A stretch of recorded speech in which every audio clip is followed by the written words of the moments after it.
केंद्र सरकार police reform, judicial reform और एडमिनिस्ट्रेटिव रिफॉर्म करने जा रही है और केंद्र सरकार अब सुनिश्चित करेगी कि मुकदमों का फैसला 1 साल के अंदर हो जाए। 1 साल के अंदर डिस्ट्रिक्ट कोर्ट का फैसला, 1 साल के अंदर हाई कोर्ट का फैसला और 1 साल के अंदर सुप्रीम कोर्ट का फैसला। कल माननीय गृह मंत्री जी ने एक सार्वजनिक कार्यक्रम में कहा है कि सरकार सुनिश्चित करेगी कि एफआईआर लागू होने के दिन से लेके सुप्रीम कोर्ट का फैसला 3 साल के अंदर आ जाए। अब टोटल फैसला अगर district court, high court, supreme court का 3 साल में आएगा, इसका मतलब ये हुआ कि डिस्ट्रिक्ट कोर्ट का फैसला 1 साल में हो जाएगा, हाई कोर्ट का भी 1 साल में हो जाएगा और सुप्रीम कोर्ट का भी 1 साल में हो जाएगा। मैं बहुत दिन से इसके लिए प्रयास कर रहा था और इसके लिए माननीय प्रधानमंत्री और गृह मंत्री जी को धन्यवाद देता हूँ, उनका आभार व्यक्त करता हूँ कि जस्टिस विद इन ईयर के ऊपर कम से कम सरकार ने गंभीरता के साथ चिंतन शुरू किया है। इसके पहले किसी भी सरकार ने, केंद्र सरकार ने और न किसी राज्य सरकार ने जस्टिस विद इन ईयर के बारे में सोचा था। ये पहली बार वर्तमान सरकार, माननीय प्रधानमंत्री जी और माननीय गृह मंत्री जी जस्टिस विद इन ईयर के ऊपर सोच रहे हैं और जस्टिस विद इन ईयर को लागू करने के लिए बहुत सारे कदम भी उठा रहे। 1860 वाला इंडियन पिनल कोड बदला जा चुका है, 1872 का जो एविडेंस एक्ट था वो भी बदला जा चुका है, सीआरपीसी भी बदली जा चुकी है, लेकिन इसके अलावा अभी और भी कई काम करना पड़ेगा। जस्टिस विद इन ईयर लागू करने के लिए सबसे ज़रूरी है भारत में यूनिफॉर्म पुलिस कोड हो, one nation one police code हो। 1861 का पुलिस एक्ट बदला जाए, पूरे देश के लिए एक नया पुलिस एक्ट बनाया जाए और पुलिस चार्टर लागू किया जाए। उसमें हवलदार की ड्यूटी भी फिक्स हो, हवलदार की अकाउंटेबिलिटी भी फिक्स हो, सब इंस्पेक्टर की भी अकाउंटेबिलिटी फिक्स हो, इंस्पेक्टर की भी अकाउंटेबिलिटी फिक्स हो, कलेक्टर कप्तान की भी अकाउंटेबिलिटी फिक्स हो, डिप्टी एसपी की भी अकाउंटेबिलिटी फिक्स हो, तब जाके justice with in year effectively धरातल पे आ पाएगा। दूसरा, पुलिस रिफॉर्म के बाद दूसरा काम करना पड़ेगा, one nation one penal code बनाना पड़ेगा। अभी हमारे पास 50 कानूनों का मकड़ जाल है, इतने कानून है, कई बार तो जज भी कंफ्यूज हो जाते हैं, वकील भी कंफ्यूज हो जाते हैं। घूसखोरी का अलग कानून, जमाखोरी का अलग कानून, मिलावटखोरी का अलग कानून, कालाबाजारी का अलग कानून, नशा तस्करी का अलग कानून, मानव तस्करी का अलग कानून, काला धन का अलग कानून, बेनामी लेन देन का अलग कानून, हवालाबाजी का अलग कानून, कबूतरबाजी का अलग कानून, घटतौली का अलग कानून, नक्काली का अलग कानून, आतंकवाद का अलग कानून, अलगाववाद का अलग कानून, हत्या का अलग कानून, बलात्कार का अलग कानून, इतने कानून है ना, इनको मर्ज करके one nation one penal code बनाने की ज़रूरत है। जितने भी अपराध हैं उसको एक एक चैप्टर में डाल दिया जाए। जैसे अमेरिका में फेडरल पिनल कोड है, अमेरिका फेडरल पिनल कोड में सारे अपराध इंक्लूडेड हैं। इवन साइबर फ्रॉड हो या नेवी के खिलाफ कोई अपराध हो, चाहे वो देशद्रोह का मामला हो, चाहे आतंकवाद का हो, चाहे अलगाववाद हो, कुछ भी हो, फाइनेंशियल फ्रॉड हो, पॉलिटिकल फ्रॉड हो, चीटिंग, कुछ भी हो, सब उसी एक ही कानून में है, उसका नाम है फेडरल पिनल कोड। भारत में भी हमें वैसा ही एक one nation one penal code लागू करना पड़ेगा, तब जाके justice with in year effectively धरातल पे आ पाएगा। तीसरा काम करना पड़ेगा, हमें एडमिनिस्ट्रेटिव रिफॉर्म करना पड़ेगा। ये जो गुलामी की एडमिनिस्ट्रेटिव सिस्टम चल रहा है, ये हमें बदलना पड़ेगा।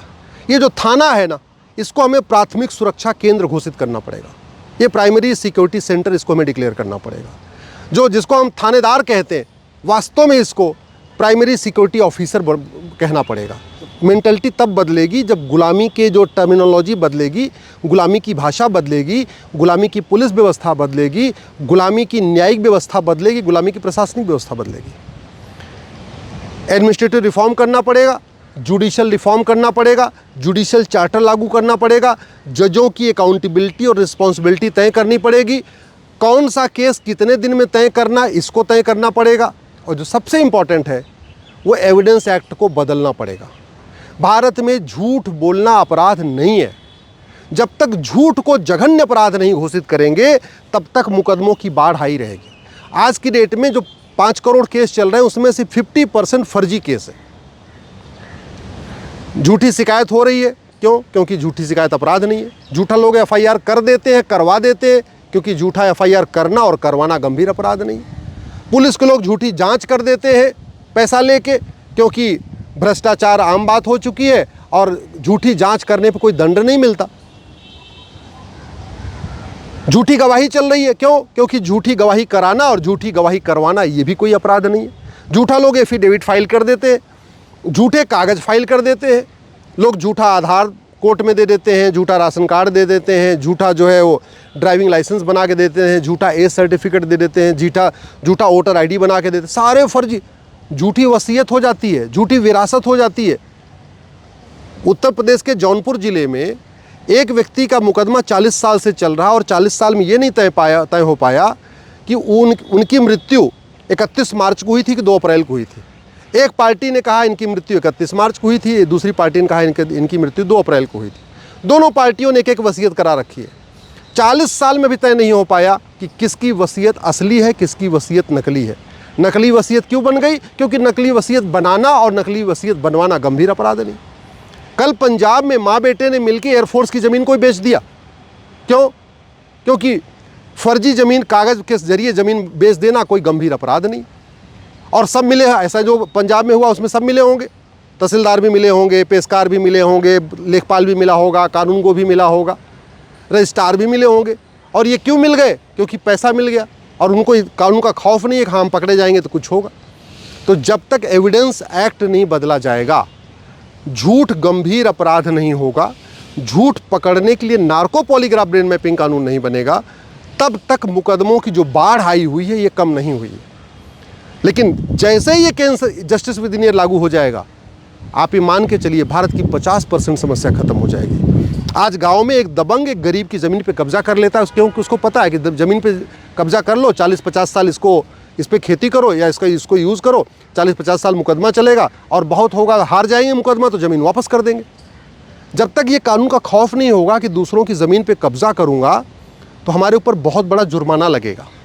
जब तक कानून का खौफ नहीं होगा कि अगर हम चोरी करेंगे तो चोरी का माल तो देना ही पड़ेगा, इसके अलावा बहुत बड़ा जुर्माना लगेगा। जब तक ये कानून का खौफ नहीं होगा कि अगर हम भ्रष्टाचार करेंगे तो जितना भ्रष्टाचार किया वो तो जाएगा, हमारी नागरिकता भी खत्म होगी, हमारी प्रॉपर्टी भी 100% जब्त होगी और हमें आजीवन कारावास फांसी होगी, तब तक भ्रष्टाचार नहीं रुकेगा। तो जस्टिस विद इन ईयर शुरू हो जाएगा तो धीरे धीरे अपराध पर रोक लगना शुरू हो जाएगा। आज की डेट में थाने भ्रष्टाचार के अड्डे बने हुए हैं, तहसील भ्रष्टाचार का अड्डा बना हुआ है, डिस्ट्रिक्ट कोर्ट भ्रष्टाचार का अड्डा बना हुआ है, चाहे वो हेल्थ डिपार्टमेंट हो, चाहे एजुकेशन डिपार्टमेंट हो, चाहे पुलिस डिपार्टमेंट हो, सबके भ्रष्टाचार का अड्डा बना हुआ है। क्योंकि उनको पता है भ्रष्टाचार कर लो कुछ होगा नहीं। और ये क्यों कुछ नहीं हो रहा है? क्योंकि हमारे देश में गवाहों के बयान पे न्याय होता है। हमारे देश में झूठ को पकड़ने के लिए नार्को पॉलीग्राफ ब्रेन मैपिंग कानून नहीं है। कन्हैया लाल की हत्या जिसने किया उसने खुद ही वीडियो बनाया और उसने कहा मैंने मारा है। कन्हैया लाल का परिवार कह रहा है कि इन 2 लोगों ने हमारे कन्हैया लाल को मारा, और कन्हैया लाल को जिन 2 लोगों ने मारा वो खुद ही कह रहे हैं हमने मारा है, फिर भी आराम से बैठे हुए। अभी भी गवाहों के बयान पे चल रहा है, गवाहों का बयान चल रहा है। 106 गवाह में सभी केवल 6 लोगों की गवाही हुई, 100 लोगों की गवाही नहीं हुई। 1990 में एक आतंकवादी ने 4 हमारे एयरफोर्स के जवानों को मार दिया। उसने मारने के बाद टीवी पे बोला मैंने मारा हुआ है। जिसके परिवार को मारा गया वो कह रहे हैं हाँ इस आतंकवादी ने मारा, और फिर भी वो जेल में बैठ के बिरयानी खा रहा है। क्यों? क्योंकि हमने नार्को पॉलीग्राफ ब्रेन मैपिंग कानून नहीं बनाया। एक व्यक्ति ने बोला था 15 मिनट के लिए पुलिस हटा लो, हिंदुस्तान से हिंदुओं को ख़त्म कर दूंगा, और वो जेल में नहीं है, वो बाहर बैठा हुआ है, उसके चुनाव लड़ने पे भी रोक नहीं लगी है। क्यों? क्योंकि कानून घटिया है और झूठ पकड़ने के लिए नार्को पॉलीग्राफ ब्रेन मैपिंग कानून नहीं है। आतंकवादियों के खिलाफ कोई गवाही देने आता नहीं है। जो अलगाववादी हैं, जो बड़े बड़े पॉलिटिशियन हैं, बड़े बड़े नेता हैं, जो दबंग हैं, उनके खिलाफ कोई गवाही देने आता नहीं है, तो सबूत के भाव में बरी हो जाते हैं। चाहे वो माओवादी हैं, चाहे नक्सली हैं, चाहे ड्रग स्मगलर हैं, चाहे हथियारों के सप्लायर हैं, चाहे वो जिहादी हैं, चाहे वो बड़े मिशनरीज़ हैं जो कन्वर्ट करने का काम करते हैं, उनके खिलाफ कोई गवाही देने नहीं आता। और कोई आता है तो उसको खरीद लेते हैं पैसा पे, 10-20 लाख रुपए दे दिया, गवाह खरीद लिया। तो जब तक ये गवाही वाला सिस्टम चलेगा और गवाहों के बयान के आधार पर सज़ा होती रहेगी, तब तक भारत में जस्टिस विद इन ईयर नहीं हो सकता। जस्टिस विद इन ईयर लागू करने के लिए एविडेंस एक्ट को बदलना पड़ेगा, झूठ को गंभीर अपराध घोषित करना पड़ेगा और झूठ पकड़ने के लिए नार्को पॉलीग्राफ ब्रेन मैपिंग कानून बनाना पड़ेगा। और जो सबसे इंपॉर्टेंट है, एक भारत में सिटीजन चार्टर लागू करना पड़ेगा। सिटीजन चार्टर का लागू करके ये उसमें साफ साफ लिखना पड़ेगा, अगर आप चीटिंग, फ्रॉड, फोर्जरी करते पकड़े गए, आपकी सिटीजनशिप खत्म हो जाएगी। आपने अगर झूठी गवाही दिया तो आपकी सिटीजनशिप खत्म हो जाएगी। आपने झूठा FIR करवाया तो आपकी सिटीजनशिप खत्म हो जाएगी। आपने झूठा एफिडेविट साइन किया, आपकी सिटीजनशिप खत्म हो जाएगी। अगर आपने भारत का कोई झूठा कागज़ बनवाया, झूठा पासपोर्ट बनवाया, झूठा ड्राइविंग लाइसेंस बनवाया, झूठा बर्थ सर्टिफिकेट बनवाया, झूठा वोटर ID बनवाया, झूठा एज सर्टिफिकेट बनवाया, झूठा इनकम कोई भी आपने अगर फर्जी कागज़ बनवाया तो आपकी सिटीजनशिप खत्म हो जाएगी। जब ये कानून खौफ हो, जब ये कानून बनेगा और इसका खौफ पैदा होगा, तब जाके भारत में जस्टिस विद इन ईयर हो पाएगा। इसलिए मैं सबसे पहले माननीय प्रधानमंत्री, गृहमंत्री जी को धन्यवाद देता हूं कि उन्होंने जस्टिस विद इन ईयर के ऊपर गंभीरता के साथ विचार किया। लेकिन अब समय आ चुका है कि पुलिस रिफॉर्म करे, पुलिस चार्टर लागू करे, जुडिशल रिफॉर्म करे, जुडिशल चार्टर लागू करे, एडमिनिस्ट्रेटिव रिफॉर्म करे, एडमिनिस्ट्रेटिव चार्टर लागू करे और एक सिटीजन चार्टर लागू करके झूठ को जघन्य अपराध घोषित कर दें। झूठ पकड़ने के लिए नार्को पॉलीग्राफ ब्रेन मैपिंग कानून बना दें। आधे मुकदमे फर्जी आने बंद हो जाएंगे और जो बचे हुए हैं इनका फटाफट फैसला हो जाएगा। एक साल के अंदर सबका फैसला हो जाएगा।